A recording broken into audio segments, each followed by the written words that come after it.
Car రెంట్‌కి తీసుకుని సరదాగా బయటకు వెళ్ళాలనుకుంటున్నారా? అయితే వెంటనే ఈ నెంబర్‌కి కాల్ చేయండి. జమిలి ఎన్నికలకు సంబంధించి ఈరోజు లోక్సభలో ప్రభుత్వం రాజ్యాంగ సవరణ బిల్లును ప్రవేశపెట్టింది. Union law minister Arjun Ram Meghwal ఈ బిల్లును ప్రవేశపెట్టారు.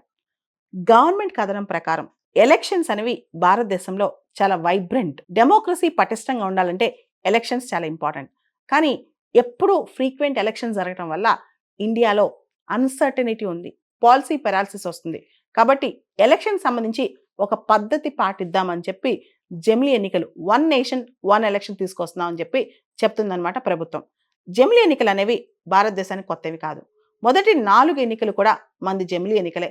1967 వరకు కూడా మనం జమిలీ ఎన్నికలే చూసామన్నమాట. జమిలీ ఎన్నికలు కొన్ని దేశాల్లో కూడా పాటిస్తుంటారు. భారతదేశంలోనే కాదు, సౌత్ ఆఫ్రికా, స్పెయిన్, బెల్జియం, ఇలా చాలా దేశాల్లో అక్కడ కూడా జమిలీ ఎన్నికలు ఫాలో అవుతుంటారనమాట. అయితే బీజేపీ ఏదైతే మేనిఫెస్టోలో చెప్తుందో, ముందు నుంచి చెప్తుందో, వన్ నేషన్ వన్ ఎలక్షన్ అనే కాన్సెప్ట్తో ముందుకెళ్తుందన్నమాట. జమిలీ ఎన్నికలకు సంబంధించి రామ్నాథ్ కోవింద్ కమిటీ, ఒక హై లెవెల్ కమిటీ కూడా వేశారు, సిఫార్సులు కూడా ఇచ్చారనమాట. ఈ కమిటీ దాదాపు 18 క్లాజెస్, సబ్ క్లాజెస్, న్యూ ఆర్టికల్కి సంబంధించి టోటల్గా 18 చేంజెస్ చెప్పింది రాజ్యాంగంలో జమిలీ ఎన్నికలకు సంబంధించి. అయితే రామ్నాథ్ కోవింద్ కమిటీ సిఫార్సుల ప్రకారం మేజర్ అమెండ్మెంట్స్, ఏదైతే కాన్స్టిట్యూషన్ అమెండ్మెంట్ బిల్ ఉందో, ఏదైతే లోక్సభ, స్టేట్ అసెంబ్లీ సింక్ చేస్తున్నారో, దీనికి సంబంధించి రాష్ట్రాల యొక్క సమ్మతి కూడా అవసరం లేదు అని చెప్పి రామ్నాథ్ కోవింద్ కమిటీ చెప్పేసింది అనమాట. అయితే ఈ జమిలీ ఎన్నికలకు సంబంధించి రకరకాల రాజ్యాంగ సవరణలు కూడా మన దృష్టిలోకి వస్తున్నాయి. ముఖ్యంగా మనం చెప్పాలంటే ఆర్టికల్ 82, మన రాజ్యాంగంలో ఆర్టికల్ 82కి ఏని జోడిస్తున్నారనమాట. అంటే Lok Sabha, state assembly elections sync చేస్తున్నారు, సింక్రనైజ్ చేస్తున్నారు. దాని తర్వాత ఆర్టికల్ 83కి అమెండ్మెంట్ చేస్తున్నారు, ఆర్టికల్ 172కి అమెండ్మెంట్ చేస్తున్నారు, ఆర్టికల్ 327కి అమెండ్మెంట్ చేస్తున్నారు. దాంతోపాటు కొన్ని చట్టాలు కూడా చేసుకొస్తున్నారనమాట. కొన్ని చట్టాలు మార్పులు చేస్తున్నారు. ముఖ్యంగా యూనియన్ టెరిటరీస్ లాస్ బిల్ 2024 ఒకటి, national capital territory of Delhi act 1991 ఒకటి, తర్వాత section 17 of Jammu Kashmir reorganisation act 2019 ఒకటి, వీటిలో కూడా మార్పులు తీసుకొస్తున్నారు. ముఖ్యంగా 2 రాజ్యాంగ సవరణ బిల్లు, తర్వాత కొన్ని చట్టాల్లో కూడా సవరణలు చేస్తున్నారు అనమాట. ఎందుకు ఈ సవరణలు చేస్తున్నారు? లోక్సభ, స్టేట్ అసెంబ్లీ ఎన్నికలు కలిపి జరపడానికి, అదేవిధంగా లోకల్ బాడీ ఎలక్షన్స్ అవి జరిగిన తర్వాత 100 రోజుల లోపల జరపడానికి, దేశం మొత్తం single electoral roll, single voter ID కార్డులు ఇవ్వడానికి, వీటన్నిటికి సంబంధించి బిల్లులు తీసుకొస్తున్నారనమాట. వీటినే కొన్ని రాజ్యాంగ సవరణ బిల్లు, కొన్నేమో సాధారణ సవరణ బిల్లు వస్తున్నాయి అనమాట. ముఖ్యంగా మేజర్ సవరణ బిల్లు, ఏదైతే రాజ్యాంగ సవరణ బిల్లు మొదటి చట్టం ఉందో, దానికి స్టేట్స్ యొక్క కన్సెంట్ రాటిఫికేషన్ అవసరం లేదు. ఇది మనం స్పష్టంగా తెలుసుకోవాలి. ఆ తర్వాత ఎలక్షన్స్, జమిలీ ఎన్నికలు భారతదేశంలో ఎప్పుడు వస్తాయి? కొత్తగా ఇప్పుడు యూనియన్ క్యాబినెట్ రీసెంట్గా అప్రూవ్ చేసిన బిల్లు, ఈరోజు లోక్సభలో టేబుల్ చేసిన బిల్లు ప్రకారం జమిలీ ఎన్నికలు అనేవి ఫస్ట్ అపాయింటెడ్ డేట్, ఆ అపాయింటెడ్ డేట్ ఎప్పుడు ఉంటుందంటే దాదాపు 20th లోక్సభ నుంచి జమిలీ ఎన్నికలు రావచ్చు. ప్రస్తుతం మనం 18వ లోక్సభలో ఉన్నాం, 19వ లోక్సభలో కూడా రాకలేకపోవచ్చు. అయితే ఇక్కడ 2034కి జమిలీ ఎన్నికలు వచ్చే అవకాశం స్పష్టంగా కనిపిస్తుంది అనమాట. 2034కు ముందు మనం గమనిస్తే కనుక, ఒకవేళ ఒక లెజిస్లేటివ్ అసెంబ్లీ 2031లో ఏర్పడింది, లేదా 2032లో ఏర్పడింది, అవన్నీ కూడా మిగతా ఎక్స్పైరేషన్ టర్మే ఉంటాయి. ఫస్ట్ అపాయింటెడ్ డేకి 2034కి అన్నీ ఒకటేసారి రద్దు చేసి అన్నిటికీ ఒకటేసారి ఎన్నికలు పెడతారు. అయితే జమిలీ ఎన్నికలకు సంబంధించి చాలామంది ఎందుకు విమర్శలు చేస్తున్నారు? ఇది చూడండి, ఎప్పుడైనా ఏదైనా రాష్ట్ర అసెంబ్లీ కానీ మధ్యలో రద్దయిపోయి కొత్తగా ఎలక్షన్ జరిగాయి అనుకోండి, 5 ఏళ్ల టర్మ్ మధ్యలో రద్దయిపోయింది అంటే 2 ఏళ్ళకి రద్దయిపోయింది, కొత్తగా ఎన్నికలు జరిగాయి, కొత్త అసెంబ్లీ వచ్చింది, మిగతా 3 ఏళ్ల టర్మే ఉంటుంది అనమాట. ఓన్లీ 5 years అన్ఎక్స్పైర్డ్ టర్మ్ మాత్రమే, ఏదైతే ఎక్స్పైరీ కాలేదో 3 ఏళ్ళు, 2 ఏళ్ళు, 4 ఏళ్ళు అదే ఉంటుంది. తర్వాత మళ్ళా లోక్సభతో కలిపి ఎన్నికలు జరగాల్సిందే. అయితే భారతదేశం యొక్క సమాఖ్య విధానం, ఈ సమాఖ్య విధానంలో రాష్ట్రాలు కూడా హక్కులు ఉంటాయి. ఇప్పుడు రాష్ట్ర ఎలక్షన్స్ని, కేంద్ర ఎలక్షన్స్ని ఒకటేసారి లింక్ చేస్తే ఎలా? ఇదే ప్రధానమైన ప్రశ్న అనమాట. దీనికి సంబంధించి ఇది డెమోక్రసీ కాదు, ఇది డిక్టేటర్షిప్ అవుతుంది, ఇది డ్రెకోనియన్ రూల్ అవుతుంది, ఇది యాంటీ కాన్స్టిట్యూషనల్, ఇది రాజ్యాంగ మౌలిక స్వరూపం, బేసిక్ స్ట్రక్చర్కి విరుద్ధం, ఇలా వాదిస్తున్నారు. ఏదేమైనప్పటికీ జాయింట్ పార్లమెంటరీ కమిటీ ఏం చెప్తుంది? అదేవిధంగా ఈ బిల్లు కాన్స్టిట్యూషనల్ అమెండ్మెంట్ బిల్ కదా, 2/3 of the members present and voting along with majority of the total strength of the house, 2/3 వంతు మంది యాక్సెప్ట్ చేయాలి.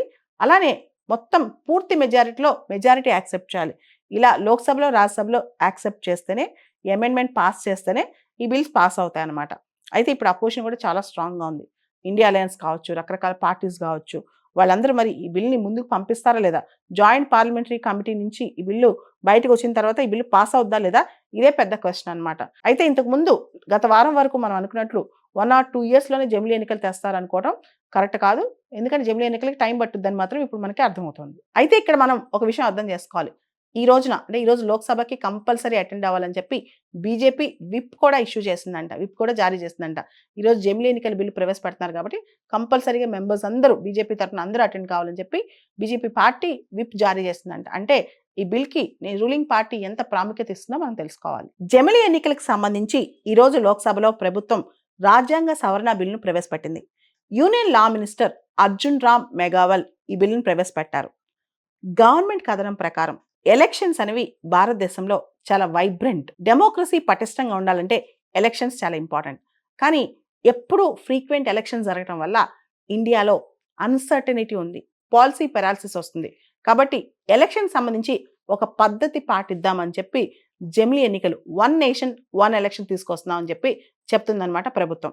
జమిలీ ఎన్నికలు అనేవి భారతదేశానికి కొత్తవి కాదు. మొదటి 4 ఎన్నికలు కూడా మంది జమిలీ ఎన్నికలే. 1967 వరకు కూడా మనం జమిలీ ఎన్నికలే చూసామన్నమాట. జమిలీ ఎన్నికలు కొన్ని దేశాల్లో కూడా పాటిస్తుంటారు. భారతదేశంలోనే కాదు, సౌత్ ఆఫ్రికా, స్పెయిన్, బెల్జియం ఇలా చాలా దేశాల్లో అక్కడ కూడా జమిలీ ఎన్నికలు ఫాలో అవుతుంటారనమాట. అయితే బీజేపీ ఏదైతే మేనిఫెస్టోలో చెప్తుందో, ముందు నుంచి చెప్తుందో 1 నేషన్ 1 ఎలక్షన్ అనే కాన్సెప్ట్తో ముందుకెళ్తుందన్నమాట. జమిలీ ఎన్నికలకు సంబంధించి రామ్నాథ్ కోవింద్ కమిటీ ఒక హై లెవెల్ కమిటీ కూడా వేశారు, సిఫార్సులు కూడా ఇచ్చారనమాట. ఈ కమిటీ దాదాపు 18 క్లాజెస్, సబ్ క్లాజెస్, న్యూ ఆర్టికల్కి సంబంధించి టోటల్గా 18 చేంజెస్ చెప్పింది రాజ్యాంగంలో జమిలీ ఎన్నికలకు సంబంధించి. అయితే రామ్నాథ్ కోవింద్ కమిటీ సిఫార్సుల ప్రకారం మేజర్ అమెండ్మెంట్స్ ఏదైతే కాన్స్టిట్యూషన్ అమెండ్మెంట్ బిల్ ఉందో, ఏదైతే లోక్సభ, స్టేట్ అసెంబ్లీ సింక్ చేస్తున్నారో దీనికి సంబంధించి రాష్ట్రాల యొక్క సమ్మతి కూడా అవసరం లేదు అని చెప్పి రామ్నాథ్ కోవింద్ కమిటీ చెప్పేసింది అనమాట. అయితే ఈ జమిలీ ఎన్నికలకు సంబంధించి రకరకాల రాజ్యాంగ సవరణలు కూడా మన దృష్టిలోకి వస్తున్నాయి. ముఖ్యంగా మనం చెప్పాలంటే ఆర్టికల్ 82, మన రాజ్యాంగంలో ఆర్టికల్ 82కి ఏని జోడిస్తున్నారనమాట. అంటే Lok Sabha, state assembly elections sync చేస్తున్నారు, సింక్రనైజ్ చేస్తున్నారు. దాని తర్వాత ఆర్టికల్ 83కి అమెండ్మెంట్ చేస్తున్నారు, ఆర్టికల్ 172కి అమెండ్మెంట్ చేస్తున్నారు, ఆర్టికల్ 327కి అమెండ్మెంట్ చేస్తున్నారు. దాంతోపాటు కొన్ని చట్టాలు కూడా చేసుకొస్తున్నారనమాట. కొన్ని చట్టాలు మార్పులు చేస్తున్నారు. ముఖ్యంగా యూనియన్ టెరిటరీస్ లాస్ బిల్ 2024 ఒకటి, national capital territory of Delhi act 1991 ఒకటి, తర్వాత section 17 of Jammu Kashmir reorganisation act 2019 ఒకటి, వీటిలో కూడా మార్పులు తీసుకొస్తున్నారు. ముఖ్యంగా 2 రాజ్యాంగ సవరణ బిల్లు, తర్వాత కొన్ని చట్టాల్లో కూడా సవరణలు చేస్తున్నారు అనమాట. ఎందుకు ఈ సవరణలు చేస్తున్నారు? లోక్సభ, స్టేట్ అసెంబ్లీ ఎన్నికలు కలిపి జరపడానికి, అదేవిధంగా లోకల్ బాడీ ఎలక్షన్స్ అవి జరిగిన తర్వాత 100 రోజుల లోపల జరపడానికి, దేశం మొత్తం single electoral roll, single voter ID కార్డులు ఇవ్వడానికి, వీటన్నిటికి సంబంధించి బిల్లులు తీసుకొస్తున్నారనమాట. వీటినే కొన్ని రాజ్యాంగ సవరణ బిల్లు, కొన్నేమో సాధారణ సవరణ బిల్లు వస్తున్నాయి అనమాట. ముఖ్యంగా మేజర్ సవరణ బిల్లు ఏదైతే రాజ్యాంగ సవరణ బిల్లు మొదటి చట్టం ఉందో దానికి స్టేట్స్ యొక్క కన్సెంట్ రాటిఫికేషన్ అవసరం లేదు. ఇది మనం స్పష్టంగా తెలుసుకోవాలి. ఆ తర్వాత ఎలక్షన్స్, జమిలీ ఎన్నికలు భారతదేశంలో ఎప్పుడు వస్తాయి? కొత్తగా ఇప్పుడు యూనియన్ క్యాబినెట్ రీసెంట్గా అప్రూవ్ చేసిన బిల్లు, ఈరోజు లోక్సభలో టేబుల్ చేసిన బిల్లు ప్రకారం జమిలీ ఎన్నికలు అనేవి ఫస్ట్ అపాయింటెడ్ డేట్, ఆ అపాయింటెడ్ డేట్ ఎప్పుడు ఉంటుందంటే దాదాపు 20th లోక్సభ నుంచి జమిలీ ఎన్నికలు రావచ్చు. ప్రస్తుతం మనం 18వ లోక్సభలో ఉన్నాం, 19వ లోక్సభలో కూడా రాకలేకపోవచ్చు. అయితే ఇక్కడ 2034కి జమిలీ ఎన్నికలు వచ్చే అవకాశం స్పష్టంగా కనిపిస్తుంది అనమాట. 2034 ముందు మనం గమనిస్తే కనుక ఒకవేళ ఒక లెజిస్లేటివ్ అసెంబ్లీ 2031లో ఏర్పడింది, లేదా 2032లో ఏర్పడింది, అవన్నీ కూడా మిగతా ఎక్స్పైరేషన్ టర్మే ఉంటాయి. ఫస్ట్ అపాయింటెడ్ డేకి 2034కి అన్నీ ఒకటేసారి రద్దు చేసి అన్నిటికీ ఒకటేసారి ఎన్నికలు పెడతారు. అయితే జమిలీ ఎన్నికలకు సంబంధించి చాలామంది ఎందుకు విమర్శలు చేస్తున్నారు? ఇది చూడండి, ఎప్పుడైనా ఏదైనా రాష్ట్ర అసెంబ్లీ కానీ మధ్యలో రద్దు అయిపోయి కొత్తగా ఎలక్షన్ జరిగాయి అనుకోండి, 5 ఏళ్ల టర్మ్ మధ్యలో రద్దు అయిపోయింది అంటే 2 ఏళ్ళకి రద్దు అయిపోయింది, కొత్తగా ఎన్నికలు జరిగాయి, కొత్త అసెంబ్లీ వచ్చింది, మిగతా 3 ఏళ్ల టర్మే ఉంటుంది అనమాట. ఓన్లీ 5 years అన్ఎక్స్పైర్డ్ టర్మ్ మాత్రమే, ఏదైతే ఎక్స్పైరీ కాలేదో 3 ఏళ్ళు, 2 ఏళ్ళు, 4 ఏళ్ళు అదే ఉంటుంది. తర్వాత మళ్ళా లోక్సభతో కలిపి ఎన్నికలు జరగాల్సిందే. అయితే భారతదేశం యొక్క సమాఖ్య విధానం, ఈ సమాఖ్య విధానంలో రాష్ట్రాలు కూడా హక్కులు ఉంటాయి. ఇప్పుడు రాష్ట్ర ఎలక్షన్స్ని, కేంద్ర ఎలక్షన్స్ని ఒకటేసారి లింక్ చేస్తే ఎలా? ఇదే ప్రధానమైన ప్రశ్న అనమాట.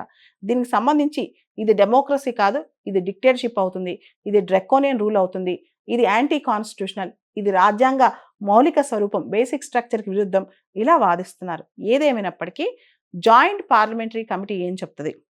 అదేవిధంగా ఈ బిల్లు కాన్స్టిట్యూషన్ అమెండ్మెంట్ బిల్ కదా, 2/3 of the members present and voting along with majority of the total strength of the house 2/3 వంతు మంది యాక్సెప్ట్ చేయాలి.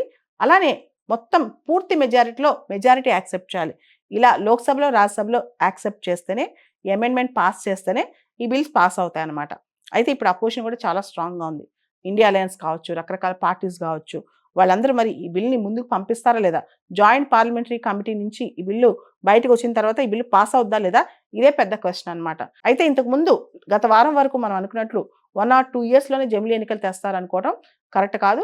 ఎందుకంటే జమిలీ ఎన్నికలకి టైం పట్టుద్దని మాత్రం ఇప్పుడు మనకి అర్థమవుతుంది. అయితే ఇక్కడ మనం ఒక విషయం అర్థం చేసుకోవాలి. ఈ రోజున అంటే ఈ రోజు లోక్సభకి కంపల్సరీ అటెండ్ అవ్వాలని చెప్పి బీజేపీ విప్ కూడా ఇష్యూ చేసిందంట, విప్ కూడా జారీ చేసిందంట.